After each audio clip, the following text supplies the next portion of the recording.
Dahan-dahan naman sa pagkain, Jess, at baka maubos mo na lahat ng pagkain natin.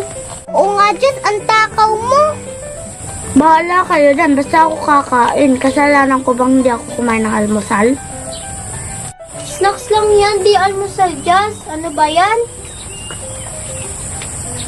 Isa gutom talaga ako eh. Kumain na nga din kayo. Kung sino pa mo ng ambag, siya pa ang malakas kumain. Kapal mo talaga, Jess. Sa susunod, ako naman ang taya. Hayaan nyo, magkakapera din ako. Parang sinabi mo na din yan nung isang linggo eh. Oo nga, parang nakakalata na kami ah. Pasalamat nga kayo, may tiga-ubos ng pagkain nyo. Kasalanan ko bang mahina kayo kumain? Siya nga pala, nakita niyo ba si Jovelyn? Halos 3 linggo ko nang di siya nakikita. Oo nga, alam nyo ba yung sabi-sabi dyan sa tindahan ng Daling Bebang? Ikaw talaga, Jess, basta chismis, alam mo na agad. Oo nga, pero sige, Jess, ikwento mo na ang latest chika sa timbayan.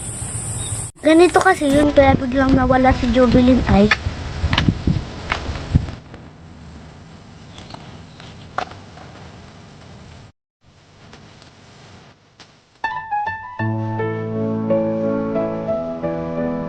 Tara na, Joby. Ano, ready ka na ba? Oo, Ramyo. Ready na. Buti naman at ready ka na. At sa wakas, pumayag ka sa alo ko sa'yo. Basta ikaw, Ramyo. Basta huwag mo kong iiwan, ha? Oo naman. Ang bahala. Tara na, panintay natin.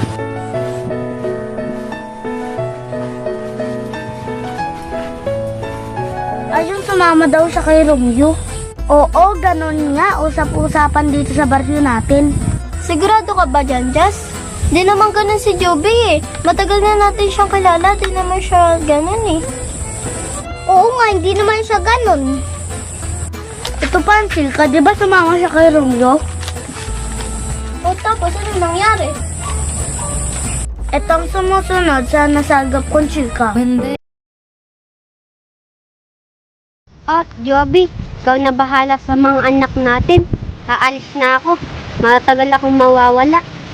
Kailangan mo talaga lumayo, Romeo? Paano magiging anak natin? Hindi ko man lang nito makikita.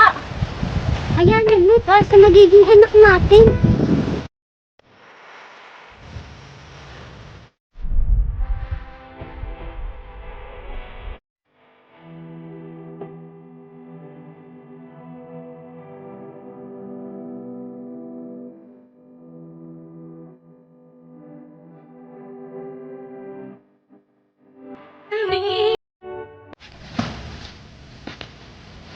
Ayun ang nakita ko at narinig.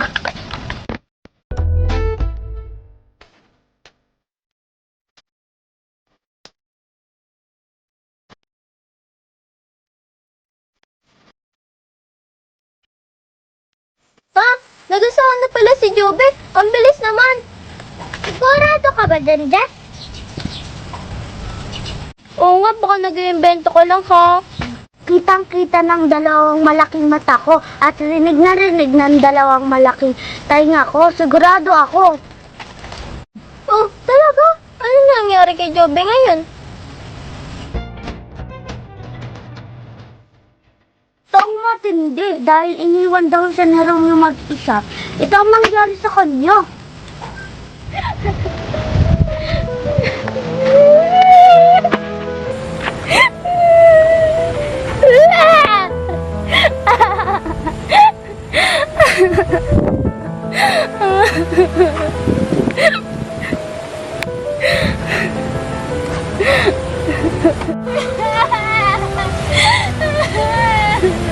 Oh, Ramya! Asan ka na? Ba't mo ko iniwan?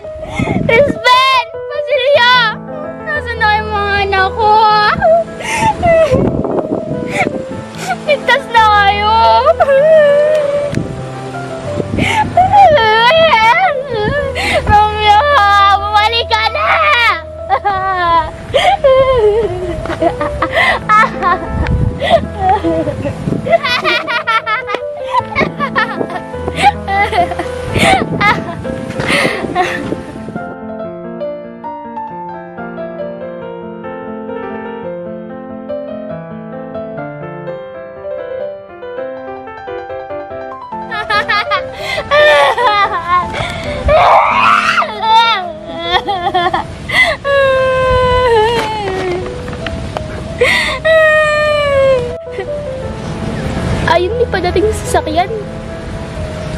Wala na rin naman sa yung buhay ko. Magpapasagasan na lang ako. Pero, mabuhay nga lang sa ba't masakit na eh. Pero, di bali, titisin ko na lang ang sakit.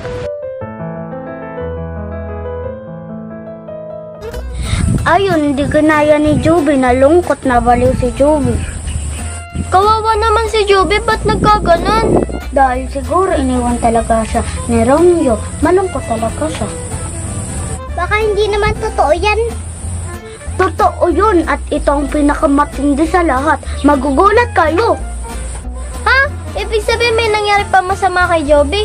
Siguraduhin mong totoo yan, Jess, ha? Oo, sigurado ako. Yung mukhang to magsisinungaling.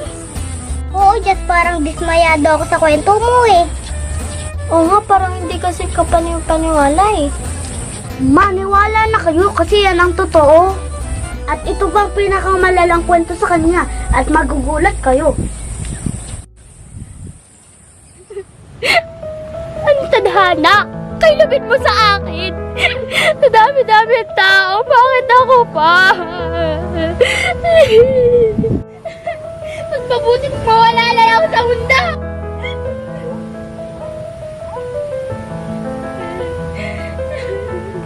One, two, three, paalam na!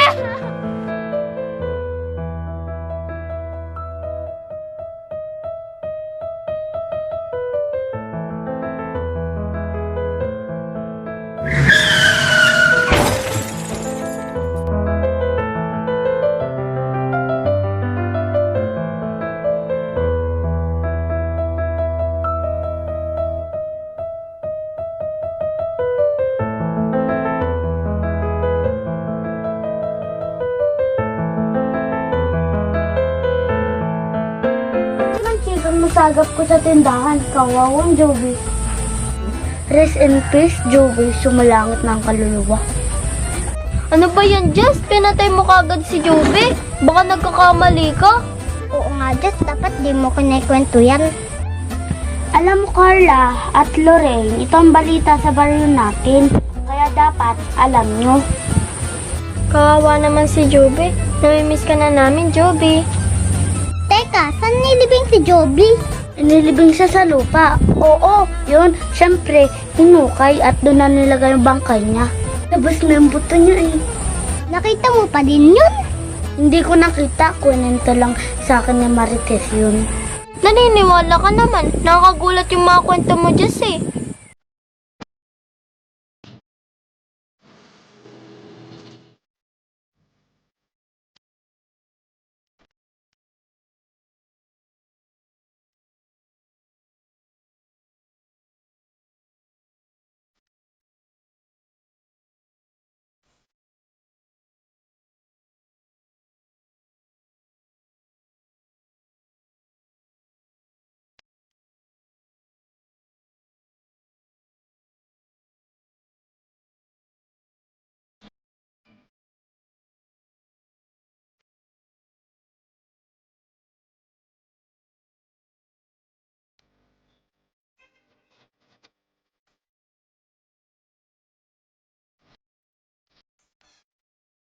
Nakikita niyo ba yung nakikita ko o namamalikmata lang ako?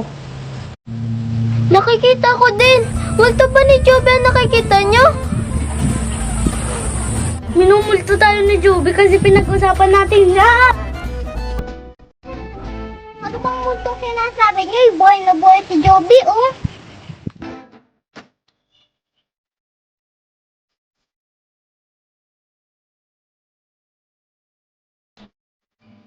Kamusta kayo? Pwede bang makiupo? Namiss ko rin kasi kayo. Tsaka, namiss ko rin kasi dito tumambay. Ikaw nga ba yung Joby? Oo, ako nga. Hindi nga siya multo. Wala namang multo sa araw. Multo? Anong multo ba sinasabi niyo dyan? At parang nga kayo nakakita ng multo.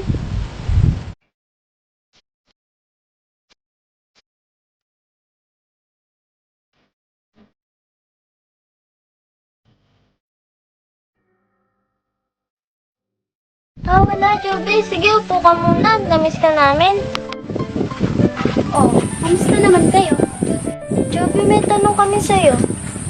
Alam ko na itatanong niyo sa akin kung bakit ako matagal nawala dito sa baril natin. Pwede paki-explain, Joby? Ganito kasi yan. Paano ko nga ba sisimulan? Si Romeo kasi.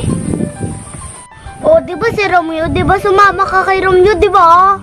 Makinig ka muna, Jazz. Hayaan niyong ipaliwanag ko muna ang lahat. Kaya ako sumama kay Romeo ay dahil... Joby, handa ka na ba sumama sa akin? Tiyak magugustuhan mo dun at madami tayong matututunan. Handa na ako, Romeo. Ilang araw ba tayo dun? Sa linggo lang tayo dun. Pagkatapos, uuwi na tayo. Sige. Buti nga pumayag si Inay na sumama ako sa'yo. Di kita papabayaan dun. Hihirap din kasi dun mag-isa. Kaya naisip kong isama kita. Buti nga libre na ang lahat eh. Buti nga sinagot mo lahat ng gastos ko. Salamat, Romeo. Walang ano man yun. Tama naman ako, di ba? Nasumama ka kay Romeo tapos iniwanan ka din. Saan ba talaga kayo nagpunta? Oo nga. Saan ba kayo nagpunta, Joby? Ang balita kasi dito ay buntis ka na. Oo nga, yun kasi ang narinig ko habang nag-uusap kayo ni Romeo bago ka iwan. Paki-explain nga ulit, Joby, para malinawan ang lahat.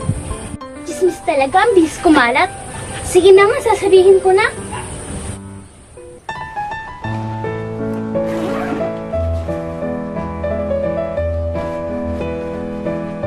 Joby, madami ka bang natutunan sa acting workshop natin? Oo, Romeo. Salamat. Tsaka nga pala, ang galing mo na rin umakting. Ikaw nga ang magaling. Hanga ako sa pag-acting mo. Ang galing mo magpanggap na baliw eh. Parang si Sisa. Tsamba lang yun. Ikaw nga ang galing mo magpanggap na tatay na aalis na ibang bansa. Pero salamat talaga. Tiyamba lang din yun. Ang galing kasi magturo ni Direk eh. Yung nasagasaan ka. Parang totoo. Ang galing mo dun. Sabi kasi ni Direk, ibigay daw lahat ng best sa lahat daw ng ginagawa. Kaya ayun, ginawa ko yung buong best ko. At yun, tumatak sa isip ko. Oo nga, natandaan ko din. Higit sa lahat, huwag kalimutan ang sabi ni Direk. Sa lahat ng talent na meron tayo, ay huwag natin kakalimutan na